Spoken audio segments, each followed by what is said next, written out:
म्हणजे सन्माननीय भैया आणि समाजसेवेची सात्विकरित्या सर्वांचा सत्कार करावा अशी त्यांना विनंती आहे. छत्रपती शिवाजी महाराज की जय. साहेब पुढे साहेब. या ठिकाणी यदुवंशी सत्काराचा माझ्या सर्व शेतकऱ्यांचे नेते संदर्भात आहे की आपल्या सर्वांचे शक्तीस्थान आमदार अब्दुल सत्तार साहेब यांनी आपल्या पिकाच्या जाता लागल्यामध्ये आपल्या शेतकऱ्यांना जो महत्त्वाचा लक्षात आल्यानंतर आपण याला विधानसभेमध्ये घोषणा केली. त्यानंतर लगेच मग राजकारणामध्ये आम्हाला स्मारक मंत्री म्हणून नेमण्यात आला. त्याच्यामध्ये 4 दिवस गेले. त्यानंतर मुख्यमंत्री महोदय माझी लाडकी बहीण याची सुरुवात महाराष्ट्राची सिल्लोडमधून होऊ लागली. म्हणून मला 4 दिवस या तयारीसाठी मला मी गॅरंटीने सांगतो.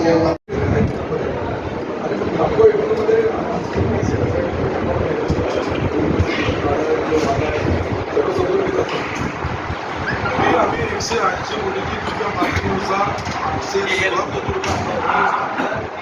ऑनलाईन नोंदणी केली. त्याचा गणित धरू लागली. ज्यांनी केली नाही, ज्या शेतकऱ्याला येत नाही, ज्या शेतकऱ्याला ऑनलाईन समजत नाही, तो म्हणून मी निर्णय घेतला. त्याच्या शेतामध्येच नव्हता. खासदार तिने सांगितलं की आमच्याकडे शेतामध्ये नसतानाही मार्केट कमिटीमध्ये काही व्यापाऱ्याला आमदारशी करून माझ्याचा अनुदान उचलला करून डायरेक्टर राजू शेट्टी साहेबांनी स्वाभिमानी संघटनेच्या जे अद्रक उत्पादक शेतकरी आहेत त्या सर्वांचा आज शिष्टमंडळ मला भेटायला आला. मी खरं म्हणजे त्यांचे आभार मानल का माझ्याकडं इथे मुख्यमंत्री महोदय 2 तारखेला येऊ लागले. म्हणून मी त्यांना विनंती केली की मी सिल्लोडला आहे. माझ्या विनंतीला त्यांनी मान दिलं. सिल्लोडला आले. त्यांना जो त्रास झाला त्याबद्दल मी क्षमा मागल.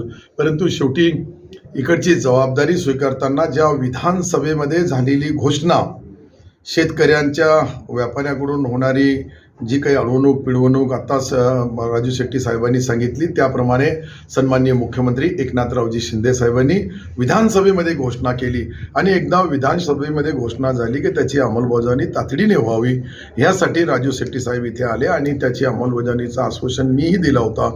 तर त्याची अंमलबजावणी आजच मी सर्व मार्केट कमिटीच्या सचिवांना मार्केट कमिट्यांना तसा आदेश देण्यात येईल का अद्रक व्यापारी जे काही पद्धतीने खरेदी करू लागले ती पद्धत चुकीची आहे. पहिली जी पारंपरिक पद्धत होती त्या पद्धतीने खरेदी करावी आणि जुना नवीन हा वाद करून 80-90% भावामध्ये तफावत असेल तर निश्चित शेतकऱ्यावर कुठेतरी अन्याय होतो.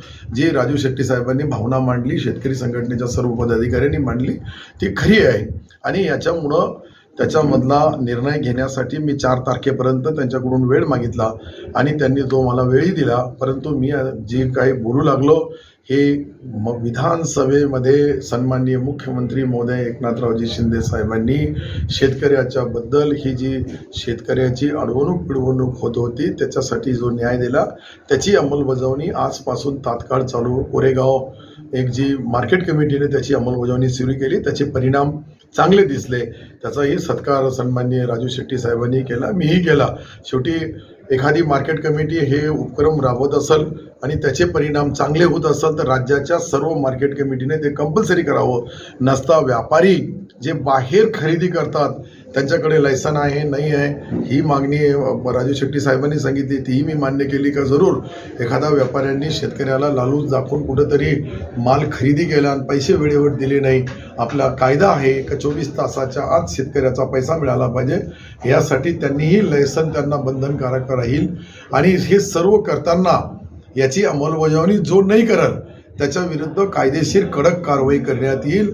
मार्केट कमिटीने अंमलबजावणी नाही केली तर मार्केट कमिटीच्याही विरुद्ध कारवाई करण्यात येईल. अशा अनेक त्याबद्दलही अनेक शेतकऱ्यांच्या बाबतीत काही ज्या वेळेस अडचणी येतात त्या वेळेस शेतकरी त्यांच्या माध्यमातून न्याय मागतात आणि ते न्याय देण्याचं काम सरकारचे सन्माननीय लोकप्रिय मुख्यमंत्री एकनाथ शिंदे साहेबांनी घोषणा केली त्याची अंमलबजावणी तात्काळ सुरू होईल. ठीक आहे सर. त्याच्यामध्ये फक्त अशा संदर्भात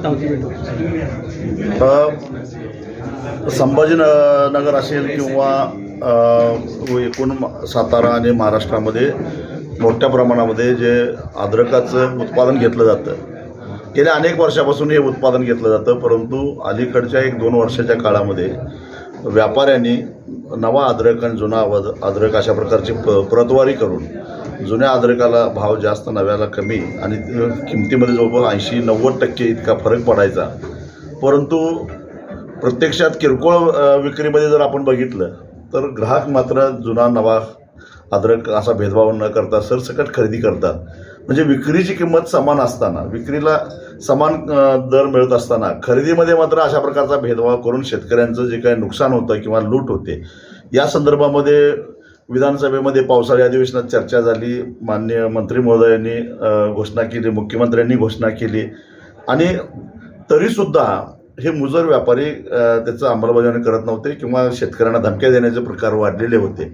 अशा परिस्थितीमध्ये राज्यातल्या एकमेव बाजार समिती कोरेगाव बाजार समितीने त्याची अंमलबजावणी केली, परंतु एक बाजार समितीमध्ये अंमलबजावणी होऊन शेतकऱ्यांना न्याय मिळणार नाही. म्हणून संपूर्ण राज्यामध्ये अशा प्रकारचा निर्णय होणं आवश्यक आहे आणि त्या संदर्भामध्ये मंत्री महोदयांना विनंती करण्यासाठी आम्ही महाराष्ट्रातल्या सगळ्या अद्रक उत्पादक शेतकऱ्यांचं एक शिष्टमंडळ घेऊन आज इथं भेटलो. अतिशय सविस्तर अशी चांगली सकारात्मक चर्चा झाली आणि मंत्री महोदयांनी तातडीनं तोंडी आदेश तर दिलेच, परंतु येत्या 3 ते 4 तारखेला शासन निर्णय करून प्रत्येक बाजार समितीच्या सचिवांना आणि व्यापाऱ्यांना सुद्धा सरसकट आलं खरेदी करण्याचं बंधनकारक करू, अशा प्रकारचं आश्वासन आम्हाला त्यांनी दिलेलं आहे.